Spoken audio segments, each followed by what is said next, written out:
Myself Sunita Gehlot with a new e-content topic on family welfare programs part 2।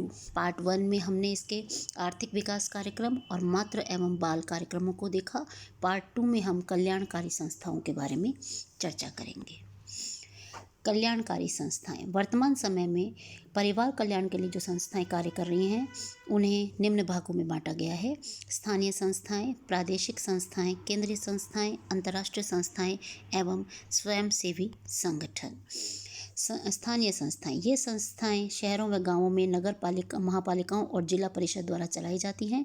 उनके द्वारा शहरों व गांवों में प्रसूति केंद्रों तथा परिवार नियोजन केंद्रों की स्थापना की जाती है। शहरों में नगर पालिकाएं और महापालिकाएं प्रसूति केंद्र खोलती हैं। प्रत्येक 1 लाख जनसंख्या के लिए 50 शैय्या वाला प्रसूति गृह खोलने का प्रावधान है।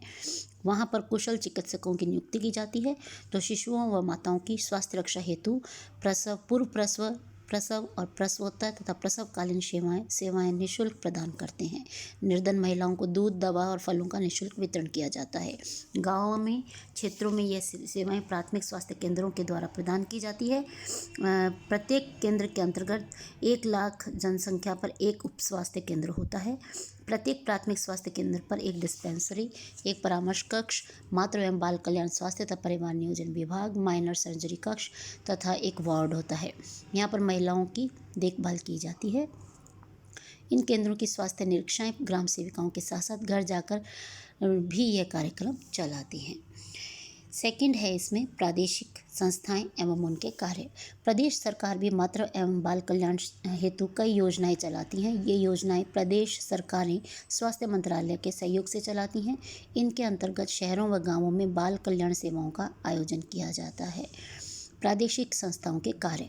प्रत्येक सामुदायिक विकास खंडों के स्वास्थ्य केंद्रों की स्थापना की गई है। इन केंद्रों के अंतर्गत प्रसूति गृह व बाल कल्याण केंद्रों की स्थापना करना, शिशु अस्पतालों की स्थापना करना तथा बाल रोगियों की स्वास्थ्य सुरक्षा हेतु खाने की वस्तुओं तथा फल, दूध आदि का प्रबंध करना, मातृ एवं बाल कल्याण केंद्रों की दाइयों को घर पर प्रसव कराने की अनुमति देना, परिवार नियोजन संबंधी शिक्षा व सुविधा प्रदान करना, महिला चिकित्सालयों की व्यवस्था करना, सामान्य अस्पतालों में प्रसूति कक्षों की व्यवस्था करना। फिर आता है केंद्रीय संस्थाएं एवं उनके कार्य। भारत सरकार का स्वास्थ्य मंत्रालय केंद्रीय स्तर पर भी स्वास्थ्य सुरक्षा तथा बाल कल्याण के लिए अनेक कार्यक्रम चलाता है। पंचवर्षीय योजनाओं के अंतर्गत 1953 में भारत सरकार की ओर से समाज कल्याण विभाग की स्थापना की गई, जिसके संरक्षण में नगर व गांवों में गर्भवती माताओं और शिशुओं की देखभाल के लिए कई विभाग कार्य कर रहे हैं। समाज कल्याण विभाग प्रसूति केंद्रों पर प्रशिक्षित दाइयां व नर्सों की व्यवस्था करता है। समय समय पर परिवार नियोजन कार्यक्रम चलाता है। प्रत्येक पंचवर्षीय योजना के अंतर्गत इसके लिए सामूहिक विकास की योजनाएं बनाई जा रही हैं। जिन क्षेत्रों में सामूहिक विकास का कार्य चल रहा है वहाँ पर केंद्र खोले जा रहे हैं। इन केंद्रों पर ऐसे कार्यकर्ताओं की नियुक्ति की जाती है जो घर घर जाकर स्त्रियों को शिशु पालन की शिक्षा प्रदान कर सके। फिर आता है अंतर्राष्ट्रीय संस्थाएं। मातृ एवं बाल कल्याण के क्षेत्र में कुछ अंतर्राष्ट्रीय संस्थाएं भी भारत का सरकार की सहायता कर रही हैं। अंतर्राष्ट्रीय बाल सहायता कोष से गांवों तथा शहरों में स्वास्थ्य केंद्र खोले जा रहे हैं जहां दूध तथा दवा निःशुल्क दिया जाता है। भारतवर्ष में मातृ एवं बाल कल्याण के क्षेत्र में जो अंतर्राष्ट्रीय संस्थाएं कार्य कर रही हैं वे हैं WHO यानी विश्व स्वास्थ्य संगठन, UNICEF united nations international children emergency fund, USAID united states agency for international development, FAO food and agriculture organisation, CARE cooperative for American relief everywhere. अब हम एक एक करके इनको देखते हैं। विश्व स्वास्थ्य संगठन संयुक्त राष्ट्र संघ की एक विशेष शाखा है जो भारतवर्ष में बाल कल्याण के लिए अंतर्राष्ट्रीय संस्था के रूप में कार्य कर रही है। इस संगठन का संविधान 1946 में बना था, किंतु इसकी स्वीकृति 7 अप्रैल 1948 को हुई, इसलिए 7 अप्रैल 1948 को इसका स्थापना वर्ष माना जाता है। इसका मुख्यालय जिनेवा में है। इसका उद्देश्य है, इस संगठन का मुख्य उद्देश्य 2000 ईस्वी तक विश्व के समस्त व्यक्तियों को सर्वोच्च स्वास्थ्य स्तर प्रदान करना है, जिसमें वे सामाजिक व आर्थिक रूप से उपयोगी व उत्पादक जीवन जी सके। कोई भी राष्ट्र विश्व स्वास्थ्य संगठन की सदस्यता प्राप्त कर सकता है। सदस्य राष्ट्र को प्रति वर्ष संगठन के बजट में अपना आर्थिक योगदान देना पड़ता है। भारतवर्ष में इसका क्षेत्रीय कार्यालय दिल्ली में है, जिसकी स्थापना 1 जनवरी 1949 को हुई। दक्षिण पूर्वी एशिया क्षेत्र में 11 जो देश हैं वो इसके सदस्य हैं। विश्व स्वास्थ्य संगठन के कार्य सबके लिए स्वास्थ्य के कारण विश्व स्वास्थ्य संगठन निम्नलिखित क्षेत्रों में कार्य करता है: मातृ एवं शिशु कल्याण, पोषण, जन स्वास्थ्य, जन शिक्षा, व्यावसायिक शिक्षा, मानसिक स्वास्थ्य, पर्यावरणीय स्वास्थ्य, जन स्वास्थ्य की देखभाल। रोगों व बचाव से नियंत्रण कार्य में भी WHO लगा हुआ है। ये वर्तमान समय में विश्व स्वास्थ्य संगठन का प्रमुख कार्य है कि बच्चों को 6 जानलेवा बीमारियां डिप्थीरिया, पोलियो, टिटनेस, कुकर खांसी, तपेदिक व खसरा से बचाने के लिए टीकाकरण का है। परिवार के स्तर में सुधार लाने के लिए भी विश्व स्वास्थ्य संगठन यानी WHO कार्य कर रहा है। पर्यावरणीय सुधार विश्व स्वास्थ्य संगठन का मुख्य उद्देश्य है कि परिवार व समाज का स्वास्थ्य स्तर ऊंचा उठाने के लिए उन्हें स्वस्थ पर्यावरण प्रदान करना आवश्यक है। इसके अंतर्गत जल, वायु और भोजन के प्रदूषण को रोकना और ऐसी तकनीकों का विकास करना जो पर्यावरण प्रदूषण को रोकने में सहायक है। विस्तृत स्वास्थ्य सेवाओं का विकास करना, स्वास्थ्य संबंधी आंकड़ों को एकत्र करना, चिकित्सीय अनुसंधान में मदद करना, स्वास्थ्य संबंधी साहित्य व सूचनाएं प्रदान करना, पोषण स्तर में सुधार लाना, ये भी WHO के कार्य हैं। इस तरह से WHO विश्व स्वास्थ्य संगठन अपनी सेवाएं निरंतर अपने सदस्य देशों में देता रहता है। अब आता है दूसरा, यूनिसेफ। इस संगठन की स्थापना 1946 में युद्ध में पीड़ित माताओं तथा बच्चों के कल्याण हेतु की गई। इसके मुख्य उद्देश्य युद्ध पीड़ित देशों के बच्चों का पुनर्वास करना था। बाद में इस संस्था में अपने कार्यों को और अधिक विकसित किया तथा माताओं तथा शिशुओं की स्वास्थ्य रक्षा को भी अपने कार्यक्रम में सम्मिलित किया। 1953 में इसे एक नया नाम संयुक्त राष्ट्र संघ बाल निधि यूनाइटेड नेशन चिल्ड्रन फंड दिया गया, किंतु अभी इसे यूनिसेफ भी कहा जाता है। वर्तमान समय में इस संस्था के कार्यों को और अधिक विस्तार हो गया है। जैसे विश्व स्वास्थ्य संगठन, कृषि एवं खाद्य संगठन आदि के साथ मिलकर यूनिसेफ कार्य करता है। इसका मुख्यालय न्यूयॉर्क में है। भारत में इसका क्षेत्रीय कार्यालय नई दिल्ली में है। उद्देश्य है इसका यूनिसेफ का मुख्य उद्देश्य बच्चों का सर्वांगीण विकास है। सदस्य यूनिसेफ कई संस्थाओं के सहयोग से कार्य करती है, जैसे WHO, FAO, यूनेस्को, UNDP आदि। यूनिसेफ के कार्य, इसके मुख्य कार्य बाल स्वास्थ्य है। बाल स्वास्थ्य स्तर में सुधार के लिए यूनिसेफ WHO के साथ कार्य करती है। इसके लिए यूनिसेफ चिकित्सा महाविद्यालयों में बाल रोग विभाग, स्त्री रोग विभाग आदि खोलने के लिए सहायता प्रदान करता है। बालकों के संक्रामक रोगों की देखभाल के लिए टीकाकरण में मदद करता है। BCG वैक्सीनेशन का अभियान भारत में इसी संगठन के सक्रिय सहयोग से चालू किया गया था। इसके अलावा आयोडाइजेशन प्लांट की स्थापना करने में भी इसने मदद करी। घेंघा नियंत्रण में भी राजस्थान में इसने आयोडीन युक्त नमक वाले जो प्लांट हैं उनकी स्थापना करने में सहायता प्रदान की।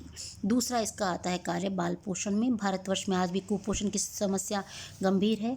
बालकों में कुपोषण की रोकथाम तथा स्वास्थ्य स्तर में सुधार लाने के लिए यूनिसेफ ने सर्वप्रथम सूखे दूध के वितरण का कार्य प्रारंभ किया तथा इस कार्य के लिए मुंबई, गुजरात, कर्नाटक, उत्तर प्रदेश, पश्चिम बंगाल, आंध्र प्रदेश तथा तमिलनाडु में आधुनिक डेयरी संयंत्र लगाने के लिए आधुनिक उपकरण तथा सहायता प्रदान की।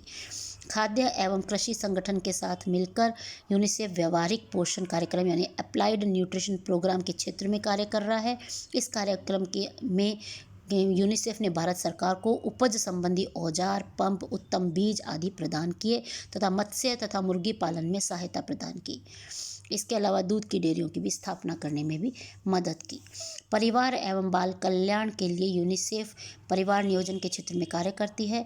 इस कार्यक्रम को प्रभावशाली बनाने के लिए यूनिसेफ आर्थिक सहायता प्रदान करती है। शिक्षा, बाल शिक्षा के क्षेत्र में भी यूनिसेफ महत्वपूर्ण कार्यों को कर रही है। बाल शिक्षा के स्तर को ऊंचा करने के लिए यूनिसेफ काफ़ी धन खर्च करती है। विज्ञान शिक्षा के सुधार के लिए यूनिसेफ यूनेस्को के सहयोग से भारत में कार्य कर रही है। इसके लिए शैक्षिक संस्थाओं में प्रयोगशालाओं के लिए आधुनिक यंत्र, उपकरण, पुस्तकालयों के लिए पुस्तकें और शिक्षण के लिए दृश्य श्रव्य साधन प्रदान करती है। युवाओं को तकनीकी शिक्षा प्रदान करने के लिए सेवा पूर्व प्रशिक्षण केंद्रों प्री वोकेशनल ट्रेनिंग सेंटर्स की स्थापना की है, जहां उनको तकनीकी प्रशिक्षण दिया जाता है। अपंग और नेत्रहीन बच्चों को भी समुचित व्यवस्था के लिए यूनिसेफ ने विभिन्न शिक्षण केंद्र खोले हैं। नेत्रहीनों के स्कूलों में ब्रेल लिपि प्रिंटिंग प्रेस लगाए हैं, जिससे नेत्रहीनों को पढ़ने के लिए पुस्तकें प्राप्त हो सके। अपंग बच्चों के लिए भी विभिन्न केंद्रों में उपकरण आदि के रूप में सहायता प्रदान की है। स्वच्छ जल पेयजल आपूर्ति। गांवों व शहरों में सुरक्षित पेयजल आपूर्ति के लिए गहरे नलकूप खोदने की मशीनें प्रदान करता है। पथरीली भूमि वाले क्षेत्रों में जहां स्वच्छ पेयजल में नहीं मिलता, वहां स्थान स्थान पर हैंडपंप लगवाकर पेयजल आपूर्ति की समुचित व्यवस्था करता है। तो ये थे यूनिसेफ के कार्य। अब आता है USAID, यूसेड। यह संगठन भारत में स्वास्थ्य योजनाओं के अंतर्गत अनेकों महत्वपूर्ण कार्य कर रहा है। इस संगठन की स्थापना यूनाइटेड स्टेट्स ऑफ अमेरिका द्वारा की गई।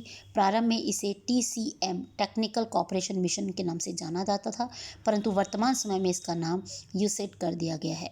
यह संगठन स्वच्छ वातावरण तथा सुरक्षित जल आपूर्ति प्रदान करने, परिवार नियोजन, उत्तम पोषण आदि योजनाओं के संचालन में आर्थिक सहयोग व तकनीकी सुझाव प्रदान करता है।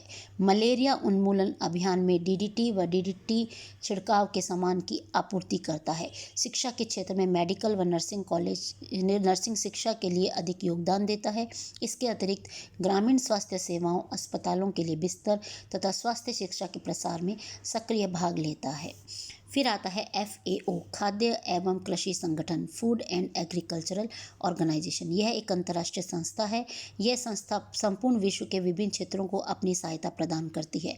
इसका प्रमुख कार्य विश्व खाद्य से संबंधित आंकड़ों को एकत्रित कर विश्व में खाद्यान्न की स्थिति की जानकारी प्राप्त करना है। इस संस्था की स्थापना 1945 में हुई थी। इसका मुख्यालय रोम यानी पेरिस में है। उद्देश्य। इस संगठन का प्रमुख उद्देश्य बढ़ती हुई जनसंख्या की आवश्यकताओं को पूरा करने के लिए, रोम फ्रांस में है, पूरा करने के लिए खाद्य पदार्थों के उत्पादन को बढ़ाने में मदद करना तथा कुपोषण को दूर करना है, जिसके कारण प्रतिवर्ष लाखों बच्चे असमयी मृत्यु का शिकार हो जाते हैं। अपने उद्देश्य की सफलता के लिए खाद्य एवं कृषि संगठन निम्नलिखित कार्य करता है। सभी राष्ट्रों की पोषण स्थिति में सुधार करना, उत्तम पोषण तथा कुपोषण से बचाव हेतु आवश्यक जानकारी का प्रचार प्रसार करना, कृषि, मत्स्य तथा वन उपज को बढ़ावा देना, ग्रामीणों की पोषण स्थिति में सुधार करना, पोषण शिक्षा प्रदान करना, पोषण सर्वेक्षण सभाएं, गोष्ठी तथा शोध कार्य करके पोषण के क्षेत्र में महत्वपूर्ण जानकारी प्रदान करना, व्यावहारिक पुष्टाहार कार्यक्रम में सहायता प्रदान करना, विश्व स्वास्थ्य संगठन के सहयोग से सभी के स्वास्थ्य तथा पोषणात्मक स्तर में सुधार लाना। अब आता है care, cooperative for American relief everywhere. इस संस्था की स्थापना अमेरिकी दानदाताओं द्वारा सन 1946 में युद्ध पीड़ित यूरोपियन व्यक्तियों को खाद्य सामग्री पहुंचाने हेतु की गई थी, किंतु युद्धकालीन संकट समाप्त होने के बाद भी यह संस्था अन्य देशों को सहायतार्थ खाद्य सामग्री, चिकित्सा उपकरण, कृषि यंत्र उपकरण, दवाएं, टॉनिक, पानी, पंप आदि भेजने का कार्य करती है, क्योंकि इस संस्था का प्रमुख उद्देश्य प्रत्येक पीड़ित और अभावग्रस्त व्यक्ति को राहत व सहायता पहुंचाना है। भारतवर्ष को सन 1950 में केयर संस्था की सहायता प्राप्त हुई, जिसके तहत 1961 में भारतीय गरीब बच्चों के लिए प्राथमिक शालाओं में मध्याह्न भोजन की मिड डे मील स्कीम प्रारंभ की गई, जिसका उद्देश्य स्कूली बच्चों के पोषणीय स्तर में सुधार कर उनका कुपोषण जनित रोगों से बचाव करना है। इसके अतिरिक्त केयर संस्था ने भारतवर्ष में यूनिसेफ के माध्यम से कुपोषित माताओं व बच्चों के लिए सोयाबीन पाउडर, दूध, मक्खन, चीज़ आदि सामग्रियों का वितरण किया। काम के बदले अनाज योजना के अंतर्गत विभिन्न कार्यों में कार्यरत मजदूरों को अनाज बांटने का कार्य केयर संस्था ने किया। इस प्रकार केयर अंतर्राष्ट्रीय संस्था के रूप में भारत में कार्य कर रही है और अपनी सेवाएं पोषण, स्वास्थ्य, स्वच्छ शिक्षा, चिकित्सा आदि सभी क्षेत्रों में प्रदान कर रही है। अब आता है स्वयंसेवी संगठन। ये गैर सरकारी संगठन है जो निजी क्षेत्रों में प्राप्त धनराशि द्वारा चलते हैं और स्वास्थ्य, शिक्षा एवं चिकित्सा आदि की सेवाएं प्रदान करते हैं।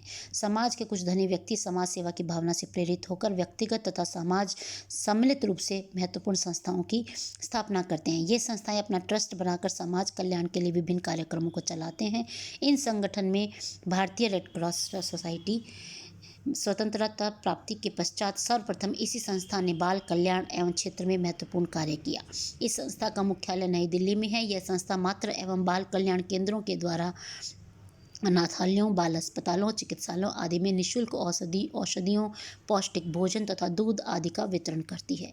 इस संस्था की स्थापना 1920 में हुई थी। वर्तमान समय में इसकी 400 से अधिक शाखाएं देश भर में फैली हुई है।